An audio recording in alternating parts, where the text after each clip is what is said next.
ಅವರಿಗೆ ತುಸು ಸಮೀಪದಲ್ಲಿ ಬಿಸಿಲಿಗೆ ಕಾಲು ಚಾಚಿ ನಾನು ಕುಳಿತಿದ್ದೆ. ಅಂದರೆ ಒಂದು ಸಂಗತಿ ನೋಡಿ ಎಂದರು ಅವರು. ಕೆಂಡಕ್ಕಿಕ್ಕಿದ ಕಬ್ಬಿಣವನ್ನು ನೀರಿಗದ್ದಿದಷ್ಟು ವಿಪರೀತವಾಗಿ ಅವರು ಮೌನದಿಂದ ಮಾತಿಗೆ ಧುಮುಕಿದರು. ಯಾವ ಮಾತಿಗೆ ಬಂದಿರಿ ನೀವು ಎಂದು ಕೇಳಿದರು. ನಡುವೆ ಏನು ಮಾತು ಸಾಗಿತ್ತೆಂದು ನಾನೇ ಎಲ್ಲೋ ಕಿವಿಗೊಟ್ಟು ಉದಾಸೀನವಾಗಿದ್ದೇನೆಂದು ನನಗೆ ತೋಚಿತು. ಅವರೆಂದರು, ಆಗ ಕೇಳಲಿಲ್ಲವೇ ನೀವು? ಈ ಪ್ರದೇಶದಲ್ಲಿ ವಾಸವಾಗಿರಲು ನಿಮಗೆ ಬೇಸರವಾಗುವುದಿಲ್ಲವೇ ಎಂದು. ಅದನ್ನೇ ನೆನೆದು ಸಂಗತಿ ಹೇಳುತ್ತಿದ್ದೇನೆ ಎಂದರು. ಬೆಟ್ಟದ ಕುಡಿಯಿಂದ ನದಿಗೆ ಬರುವ ತನಕ ನೆಲದ ಗರ್ಭದಲ್ಲಿಯೇ ಹುದುಗಿ ಹರಿಯುತ್ತಿದ್ದ ಅವರ ವಿಚಾರ ಸರಣಿ ಈಗ ಮೇಲೆ ಬಂದದ್ದು ನನಗೆ ಸ್ಪಷ್ಟವಾಯಿತು. ಆಗಿನ ನನ್ನ ಪ್ರಶ್ನೆಗೆ ಈಗ ಉತ್ತರ ಬರುತ್ತಿದೆ, ತಿಳಿಯಿತು. ಹೌದು, ನನಗೆ ಅದನ್ನು ನೆನೆದುಕೊಂಡು ಆಶ್ಚರ್ಯವಾಗುತ್ತಿದೆ. ಮನುಷ್ಯನಿಗೆ ಮನುಷ್ಯನ ಸಹವಾಸ ಬೇಕೇ ಬೇಕು, ಆಗಾಗ ಬೇಕಾಗುತ್ತದೆ. ನೀವು ಗಂಡ ಹೆಂಡರಿಬ್ಬರು ಜನಸಂಚಾರವಿಲ್ಲದ ಇಂಥ ಕೊಂಪೆಯಲ್ಲಿ ವಾಸವಾಗಿದ್ದೀರಿ. ನಿಜ, ಕೆಲಸದಲ್ಲಿರುವ ಗಳಿಗೆಯಲ್ಲಿ ಜನ ಬೇಕೆನಿಸಲಾರದು. ಕೆಲವೊಮ್ಮೆ ಆಳುಗಳು ಬಂದು ಮನೆಯ ಮುಂದೆ ಸುಳಿದರೂ ತೃಪ್ತಿಯಾಗುತ್ತದೆ. ಆದರೆ ಕೆಲಸವಿಲ್ಲದೆ ಒಂಟಿಯಾಗಿದ್ದಾಗ ಎಷ್ಟೋ ಬಾರಿ ಈ ಅರಣ್ಯದಲ್ಲಿ ಯಾಕೆ ಬಂದು ಇದ್ದೇವೆ ಎನಿಸುವುದಿಲ್ಲವೇ? ಹಾಗೇನಿಲ್ಲ. ನಾನು ಇಲ್ಲಿಗೆ ಮದುವೆಯಾಗಿ ಬಂದಾಗಲೆಲ್ಲ ಬರುವ ತನಕವೂ ಒಬ್ಬಂಟಿಗನಾಗಿಯೇ ಇದ್ದೆ. ನನ್ನ ಅಪ್ಪ ಅಬ್ಬೆಯರು ಬೇಗನೆ ತೀರಿಕೊಂಡರು. ಆದರೆ ನಾನು ಹಾಗೇನು ಪುಟ್ಟ ಕೂಸಲ್ಲ. ನನ್ನ ಉಪನಯನದ ವರ್ಷವೇ ತಂದೆ ಕಾಲವಾದರು. ಇದಾದ 6-8 ವರ್ಷಗಳ ಬಳಿಕ ತಾಯಿ ತೀರಿಕೊಂಡಳು. ತಂದೆಯು ತೀರಿಕೊಂಡ ಬಳಿಕ, ಅಂದರೆ ನನ್ನ 10ನೆಯ ವಯಸ್ಸಿನಿಂದ ನಾವಿಬ್ಬರು ಹೀಗಿರುವ ಮನೆಯಲ್ಲಿ ಒಂಟಿ ಜೀವನ ಕಳೆದೆವು. ಬೇಸರವಾದಾಗ ನನ್ನನ್ನು ಅಬ್ಬೆ ಮಾತನಾಡಿಸಬೇಕು, ಅಬ್ಬೆಯನ್ನು ನಾನು ಮಾತನಾಡಿಸಬೇಕು. ದಿನದ ವೇಳೆ ದನ, ಕರು, ತೋಟ, ಗದ್ದೆ, ಆಳು, ಒಕ್ಕಲು ಎಂದು ವಿರಾಮವಿಲ್ಲದೆಯೇ ಸಾಗುತ್ತಿತ್ತು. ಅಲ್ಲಿಯ ತನಕ ನನಗೂ ಒಂಟಿತನ ಎಷ್ಟು ಕಾಠಿಣ್ಯವೆಂಬುದು ತಿಳಿದಿರಲಿಲ್ಲ. ತಾಯಿ ತೀರಿಕೊಂಡ ಮೇಲೆಯೇ ಅದರ ತಿಳಿವಾದದ್ದು ನನಗೆ. ಆಕೆ ಕಣ್ಣು ಮುಚ್ಚಿದ ತಿಂಗಳ ಕಾಲ ಮನೆಗೆ ಸೋದರ ಮಾವನ ಮನೆಯವರು ಬಂದಿದ್ದರು. ಅವರು ಹೊರಡುವ ವೇಳೆಯೂ ಬಂದಿತ್ತು. ಅವರೆಂದರು, ಮಗು ಗೋಪಾಲ, ಇಲ್ಲಿಯೇ ನೀನೊಬ್ಬನೇ ಇದ್ದು ಏನು ತಪಸ್ಸು ಮಾಡುತ್ತೀಯಾ? ಬಾ, ನಮ್ಮ ಮನೆಯಲ್ಲಿರು. ಈ ಜ್ವರದ ಕೊಂಪೆಯಲ್ಲಿ ಒಬ್ಬನೇ ಇರುವುದರಲ್ಲಿ ಅರ್ಥವಿಲ್ಲ ಎಂದರು. ನನಗೂ ಆ ಮಾತು ನಿಜವೆನಿಸಿತು. ನಮ್ಮಮ್ಮನೂ ತೀರಿಕೊಂಡದ್ದು ಜ್ವರದ ಗಡ್ಡೆ ಬಲಿತುದರಿಂದಲೇ. ನಾನಾದರೂ ವಾರಕ್ಕೊಂದೆರಡು ದಿವಸ ಜ್ವರದಿಂದ ಹಾಸಿಗೆ ಹಿಡಿಯಬೇಕಾಗುತ್ತಿತ್ತು. ಹೀಗೆಂದು ನನ್ನ ಸೋದರ ಮಾವನ ಮನೆಗೆ ಹೋಗುವ ನಿರ್ಧಾರ ಮಾಡಿದೆ. ಬೆಳ್ಳಾರೆ ಅವರ ಊರು. ಇಲ್ಲಿಂದ 6 ಅರಿದಾರಿಯ ದೂರವಷ್ಟೆ. ನಮ್ಮೂರಿನಂತಹ ನಿರ್ಜನ ಪ್ರದೇಶವೂ ಅದಲ್ಲ. ಆದರೆ ಅಲ್ಲಿ ನನಗೆ 1 ವರ್ಷ ಸಹ ಇರಲು ಸಾಕಾಯಿತು.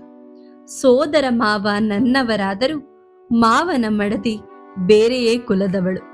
ಅವಳು ಕೊಟ್ಟ ಪೀಡೆಗಳನ್ನು ಒಳಗೊಳಗೆ ನುಂಗಿಕೊಂಡೆ. ಕೊನೆಗೊಂದು ದಿನ ಸುದ್ದಿ ಇಲ್ಲದೆ ಊರನ್ನು ಬಿಟ್ಟೆ. ಇಲ್ಲಿನ ನಮ್ಮ ತೋಟ ದೇರಣ್ಣನ ತಂದೆಗೆ ಗೇಣಿ ಕೊಟ್ಟಿತ್ತು. ಹೀಗಾಗಿ ಊರಿಗೆ ಮರಳಲಿಲ್ಲ. ಒಬ್ಬನೇ ಇದ್ದು ಹೊಲ ಮನೆ ಮಾಡುವ ಸಾಹಸ ನನಗಿರಲಿಲ್ಲ. ಒಂಟಿಯಾಗಿ ತಿರುಗಿ ಮನೆಗೆ ಕಾಲಿರಿಸಲು ಇಷ್ಟವಾಗಲಿಲ್ಲ. ಪ್ರಾಯಕ್ಕೆ ಕಾಲಿರಿಸಿದ್ದೇನೆ ಎಂಬ ತಿಳಿವು ನನಗೆ ಮಾವನಲ್ಲಿ ಇದ್ದಾಗಲೇ ಮದುವೆಯ ಹಂಬಲವು ಮನಸ್ಸಿನಲ್ಲಿ ಅಂಕುರಿಸಿತ್ತು. ಈಗ ಆ ಆಸೆ ಬಲವತ್ತರವಾಯಿತು. ಆದ್ದರಿಂದ ಕನ್ಯಾರ್ತಿಯಾಗಿ ಪಡುವಣ ಸೀಮೆಯನ್ನೆಲ್ಲ ಅಲೆದಾಡಿದೆ. ಕುಂಬಳ ಸೀಮೆಯಿಂದ ಸುಳ್ಯ ಸೀಮೆಯ ತನಕ ನಾನು ಹೊಕ್ಕು ಹೊರಟ ಮನೆಗಳಿಗೆ ದಿಕ್ಕಿಲ್ಲ. ಮದುವೆಯಾಗಲು ಬಂದ ನನ್ನ ದಿಟ್ಟತನವನ್ನು ಕಂಡು ನಕ್ಕವರುಂಟು, ಹಾಸ್ಯ ಮಾಡಿದವರೂ ಉಂಟು. ಆದರೆ ಹೆಣ್ಣನ್ನು ಕೊಟ್ಟವರು ಯಾರೂ ಇಲ್ಲ. ಆದರೆ ಬ್ರಹ್ಮನ ಬರಹ ನೋಡಿ, ವಿಧಿಯೇ ವಿಟ್ಲ ಸೀಮೆಯ ಒಂದು ಮನೆಗೆ ನನ್ನನ್ನು ಒಯ್ದಿತ್ತೆಂದು ಕಾಣುತ್ತದೆ.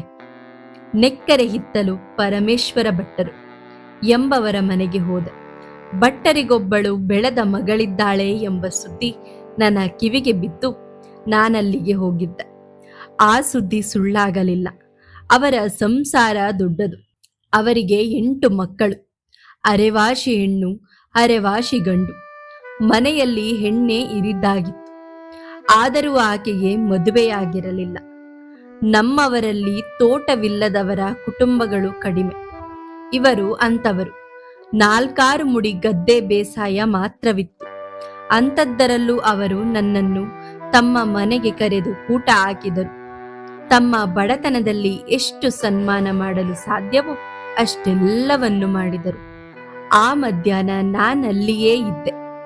ರಾತ್ರಿಯ ಊಟವು ನನಗಲ್ಲೇ ಪ್ರಾಪ್ತಿ.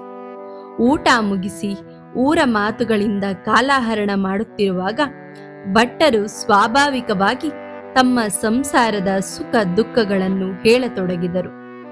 ಬಂದವರ ಮುಂದೆ ಹಾಳು ಹರಟೆ ತೋಡಿಕೊಳ್ಳುತ್ತೇನೆಂದು ನಿಮಗೆ ಕರೆ ಆಗುವುದಾದರೆ ಬೇಡ ಎಂದರು. ಯಾಕಾಗಬಾರದು? ಪರರ ದುಃಖ ಪರಿಹರಿಸುವ ಶಕ್ತಿ ಒಬ್ಬನಿಗಿರಲಾರದು.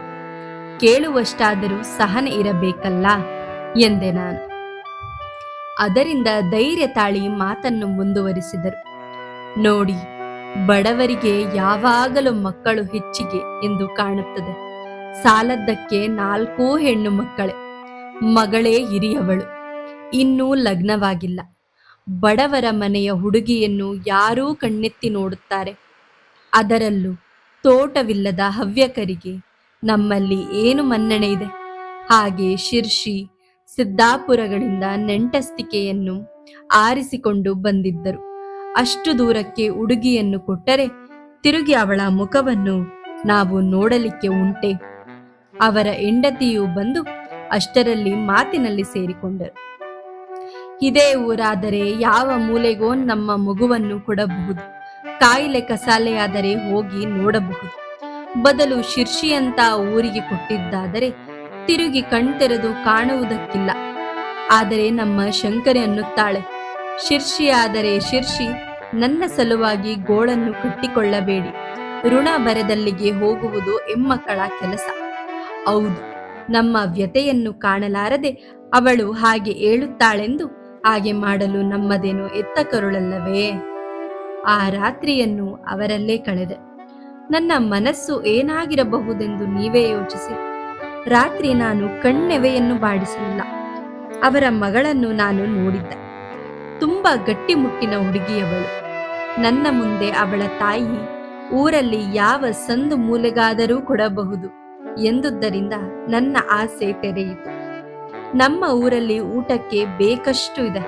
ಬಡತನದ ಹಂಗೂ ಇಲ್ಲ. ಈಗಿರಲು ನನ್ನಂತವನಿಗೆ ಶಂಕರಿಯನ್ನು ಕೊಟ್ಟಾರು. ಶಿರ್ಷಿಗಿಂತ ನಮ್ಮೂರು ವಾಸಿಯಲ್ಲವೇ ಎನಿಸಿತು. ಆದರೆ ನಾನಾಗಿಯೇ ನಿಮ್ಮ ಮಗಳನ್ನು ನನಗೆ ಕೊಡಿ ಎಂದು ಕೇಳುವುದು ಹೇಗೆ? ಕೊನೆಗೆ ಏನೋ ನಿರ್ಧರಿಸಿ ಮಲಗಿಕೊಂಡೆ. ಮೊದಲು ಸೋದರ ಮಾವನಲ್ಲಿಗೆ ಹೋಗುತ್ತೇನೆ. ಅವರ ಮೂಲಕ ಈ ನಂಟಸ್ತಿಕೆಯನ್ನು ಸಾಧಿಸಿಕೊಳ್ಳುತ್ತೇನೆ ಅಂದುಕೊಂಡೆ. ಆದರೆ ನನ್ನ ಅತ್ತೆಯ ನೆನಪಾಯಿತು.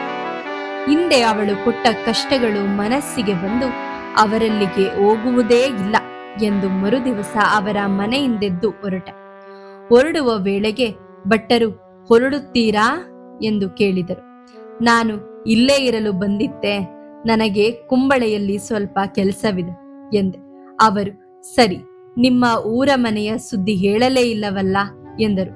ಅದಕ್ಕೆ ಉತ್ತರವಾಗಿ, ಏನೋ ನಾನೊಬ್ಬ ಹೀಗೆಯೇ ಮನೆಯನ್ನು ಬಿಟ್ಟು ಪ್ರಕೃತಿ ತಿರುಗಾಡುತ್ತಿದ್ದೇನೆ ಎಂದು ಹೇಳಿ ಹೊರಟ. ಯಾಕೋ ನನ್ನ ಕಾಲುಗಳು ಅಲ್ಲಿಂದ ಕೀಳದಾದವು. ಅವರ ಮನೆಯ ಮುಂದಿನ ಗದ್ದೆಯನ್ನು ದಾಟುವುದರೊಳಗೆ ನಿಂತು ಬಿಟ್ಟ. ತಿರುಗಿ ಮೆಲ್ಲಗೆ ಹೆಜ್ಜೆ ಇಡುತ್ತಾ ಹಿಂದಕ್ಕೆ ಮರಳಿದ. ಪರಮೇಶ್ವರ ಭಟ್ಟರು ಹೊರಟ ನನ್ನನ್ನು ನೋಡುತ್ತಾ ಇನ್ನೂ ಅಂಗಳದಲ್ಲೇ ನಿಂತಿದ್ದರು. ನಾನು ಮರಳಿ ಬಂದದ್ದನ್ನು ಕಂಡು, ಏನು ಮರೆತು ಬಿಟ್ಟಿರಿ ಎಂದು ಕೇಳಿದರು. ನಾನು ಮರೆತದ್ದೇನಿಲ್ಲ ಅಂದೆ. ನನ್ನ ಬಾಯು ಯಾಕೋ ಬಿಗಿದಿತ್ತು. ಅವರು ಪದೇ ಪದೇ ಏನು ಹೇಳಿ ಎಂದ ಮೇಲೆ ಧೈರ್ಯಗೊಂಡು, ನಿಮಗೆ ಮೂಡಿನ ಊರಿಗೆ ಮಗಳನ್ನು ಕೊಡುವ ಇಷ್ಟವಿದ್ದರೆ ನಮ್ಮೂರಿನಲ್ಲಿ ಒಬ್ಬ ಹುಡುಗನಿದ್ದಾನೆ, ಅವನನ್ನು ನೀವು ನೋಡಿಕೊಂಡು ಬರಬಹುದು, ಅಷ್ಟು ತಿಳಿಸುವ ಎಂದು ಬಂದೆ. ಅಲ್ಲಿ ಇಷ್ಟೇನೆ ಕೊರತೆ, ಊಟ ಉಡುಗೆಗಳಿಗೆ ಯಾವ ಕೊರತೆಯೂ ಇಲ್ಲ. ಆದರೂ ಊರು ಬಹಳ ದೂರ, ಕಾಡಿನ ಕೊಂಪೆ ಎಂದೆ.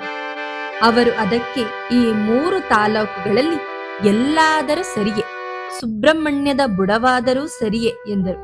ಅಲ್ಲಿಯೇ ಅದರ ಬುಡವೇ ಅವರ ಮನೆ. ನೀವು ಹುಡುಗನ ಮನೆ ಮಠ ನೋಡಿ ಉಳಿದದ್ದನ್ನು ನಿಶ್ಚಯ ಮಾಡಿ. ನನಗೂ ಉದ್ಯೋಗವೇನಿಲ್ಲ, ನಿಮ್ಮ ಜೊತೆಗೆ ಬೇಕಾದರೆ ನಾನು ಬರುತ್ತೇನೆ ಎಂದೆ. ಅವರ ಮನಸ್ಸಿನಲ್ಲಿ ಏನು ಆಸೆ ತೋರಿತು. ಆಗಲಿ ಎಂದರು. ಅಂದು ಮಧ್ಯಾಹ್ನದ ಊಟವಾದ ಅರೆಗಳಿಗೆಯೊಳಗೆ ನಾನು ಪರಮೇಶ್ವರ ಭಟ್ಟರು ನಮ್ಮೂರಿನ ಕಡೆಗೆ ಹೊರಟೆವು. 2 ದಿನಗಳ ಪಯಣದಿಂದ ನಾನು ಅವರನ್ನು ನಮ್ಮ ಕೆಳಬೈಲಿನ ಒಕ್ಕಲು ಮನೆಗೆ ಕರೆದು ತಂದೆ. ಆಗ ನನ್ನ ತೋಟವು ದೇರಣ್ಣನ ತಂದೆಯ ವಶದಲ್ಲಿತ್ತು. ನನ್ನನ್ನು ಕಂಡೊಡನೆ ಆತ, ಅಯ್ಯ, ನೀವು ಊರಲ್ಲೇ ಇಲ್ಲವೆಂದು ನಿಮ್ಮ ಸೋದರ ಮಾವ ಬಂದು ನಿಮಗೆ ಸಲುವ ಗೇಣಿ ಅಡಕೆಯನ್ನೆಲ್ಲ ಒಯ್ದಾಯಿತು ಎಂದ. ಅವನ ಮುಂದಿನ ಮಾತನ್ನು ನಾನು ಕಣ್ಸನ್ನೆಯಿಂದ ನಿಲ್ಲಿಸಿದೆ. ನಮ್ಮ ಒಕ್ಕಲಿನಿಂದ ಅಕ್ಕಿ ಮೆಣಸುಗಳನ್ನು ತರಿಸಿ ಅಡುಗೆ ಮಾಡಿ ಆ ರಾತ್ರಿ ಕಳೆದೆವು. ಮರುದಿವಸ ಹುಡುಗನನ್ನು ನೋಡಲು ಹೋಗುವ ಎಂದಿದ್ದ. ಆ ಮರುದಿನ ಬರಲು ಸ್ನಾನ ಮಾಡುವುದಕ್ಕೆ ನಾವು ಇಲ್ಲಿಗೇನೆ ಬಂದೆವು. ಆಗ ನೋಡಿ, ನಾನು ಇದೇ ಕಲ್ಲಿನ ಮೇಲೆ ಕುಳಿತಿದ್ದೆ. ಅದನ್ನೆಲ್ಲ ನೆನೆದರೆ ದೇವರು ಸಂಕಲ್ಪಿಸಿದ ಆಟವೆಂದೇ ತೋರುತ್ತದೆ. ಮುಂದೇನಾಯಿತು? ನೀವು ಅವರ ಮಗಳನ್ನು ಮದುವೆಯಾಗಿರಬೇಕಲ್ಲವೇ? ನಿಮ್ಮ ಮನೆಯವರ ಹೆಸರು ಶಂಕರಮ್ಮ ಎಂದಲ್ಲವೇ ಎಂದೆ ನಾನು. ಅದೆಲ್ಲ ಸರಿಯೇ. ಆ ದಿನ ಆ ಬ್ರಾಹ್ಮಣನಿಗೆ ಮಾತ್ರ ನನ್ನ ಹೊಂತ ತಿಳಿಯಲಿಲ್ಲ. ಇಲ್ಲಿಂದೆದ್ದು ನಮ್ಮ ತೋಟವನ್ನೆಲ್ಲ ತಿರುಗಾಡಿಸಿ ನಮ್ಮ ಸ್ವಂತ ಮನೆಗೆ ಕರೆದು ತಂದು ಜಗುಲಿ ಮೇಲೆ ಕುಳ್ಳಿರಿಸಿ ಸಿಯಾಳ ತರಿಸಿಕೊಡಲೇ ಎಂದು ಕೇಳಿದೆ. ಅವರ ಮನಸ್ಸಾಗ ಆ ಊರಿನ ಜಲ ಸಮೃದ್ಧಿ, ನೋಡಿ ಬಂದಂತ ತೋಟ, ಇವುಗಳ ಸುಖಮಯ ಕನಸಿನಲ್ಲಿ ತೇಲಿತ್ತು. ಆದರೆ ನಾವು ಕುಳಿತ ಸ್ಥಳ ಒಕ್ಕಲಿಲ್ಲದ ಮನೆ. ಅಲ್ಲಿಯೇ ಮುಂದಿನ ಅಳಿಯನಿದ್ದಿರಬೇಕು ಎಂದು ಅರಸಿ ಬಂದವರಿಗೆ ಬೀಗ ಒತ್ತಿದ್ದ ನಮ್ಮ ಮನೆಯನ್ನು ಕಂಡು ಆಶ್ಚರ್ಯವಾಯಿತು. ನಾನು ತುಸು ಆಚೆಗೆ ಹೋಗಿ ಆಳೊಬ್ಬನನ್ನು ಕೂಗಿದ. ನನ್ನ ಸಮವಯಸ್ಸಿನ ದೇರಣ್ಣನಾಗ ಓಡಿ ಬಂದ. ನನ್ನನ್ನು ಕಂಡು, ಎಂದು ಬಂದಿರಿ, ಏನು ಬಂದಿರಿ ಎಂದು ಉಪಚಾರ ಮಾಡಿದ. ಪರಮೇಶ್ವರ ಭಟ್ಟರಂತೂ ನನ್ನನ್ನೇ ದುರದುರನೆ ನೋಡುತ್ತಿದ್ದರು. ಅವರಿಗೆ ಮುಂದಿನ ಅಳಿಯನ ಕನಸಿಗಿಂತ ಮಿಗಿಲಾಗಿ ತಮ್ಮ ಮಗಳು ಇಂಥ ಸ್ವರ್ಗಕ್ಕೆ ಬಂದದ್ದಾದರೆ ಉಡಲು ಉಣಲು ಯಾವ ಕೊರತೆಯೂ ಇಲ್ಲವಾದಿತ್ತು. ಆಗಾಗ ಬಂದು ನೋಡಿಕೊಂಡು ಹೋಗಬಹುದಾದ ಸ್ಥಳ ಎಂದೆನಿಸಿತು. ಅವರು ನಿಸ್ಸಂಕೋಚವಾಗಿ ನಕ್ಕು ನುಡಿದರು. ಅಯ್ಯೋ ದೇವರೇ, ನೀವು ನನ್ನನ್ನು ಹೀಗೆ ಟಕಾಯಿಸಿ ನಿಮ್ಮ ಮನೆಗೆ ಕರೆತರಬೇಕೇ? ನಮ್ಮಲ್ಲಿ ಒಂದು ಸಪ್ಪೆ ಹುಳಿ ಸಾರುಗಳನ್ನು ಉಂಟು ನಿಮ್ಮ ಸ್ಥಿತಿಯನ್ನು ಇಷ್ಟೆಲ್ಲ ಮೆರೆಯಿಸಬೇಕಿತ್ತೆ? ನನ್ನ ಯೋಗ್ಯತೆಗೆ ಬರಿಯ ಕಂಡಿ 2 ಕಂಡಿ ಅಡಿಕೆ ಇರುವವರಾದರೂ ಸಾಕಿತ್ತು. ಇದು ಹೇಗೋ ಇರಲಿ, ನಿಮಗೆ ಈ ಅಳಿಯನಾಗಬಹುದೇ ಎಂದು ಕೇಳಿದೆ ಎಳೆತನದ ಹಾಸ್ಯದಿಂದ. ನನ್ನ ಯೋಗ್ಯತೆಗೆ ಮೀರಿದ ಸಂಬಂಧ. ನಮ್ಮ ಶಂಕರಿಯ ಭಾಗ್ಯ ಹೇಗಿದೆಯೋ ಹಾಗಾಗಲಿ, ದೇವರ ಇಚ್ಛೆ. ಇಲ್ಲಿಗೆ ಕರೆದು ತಂದು ಲಗ್ನ ಮಾಡಿಸಬೇಕೆ? ಅಲ್ಲಿಗೆ ಬಂದು ನಮ್ಮ ಬಡತನದ ಮೆರವಣಿಗೆಯಾಗಬೇಕೆ ಎಂಬುದಾಗಿ ಕೇಳಿದರು. ಎಲ್ಲಾದರೂ ಸರಿಯೇ, ನಿಮಗೆ ಯಾವುದು ಅನುಕೂಲವೋ ಹಾಗೆ ಮಾಡಿ ಎಂದೆ ನಾನು.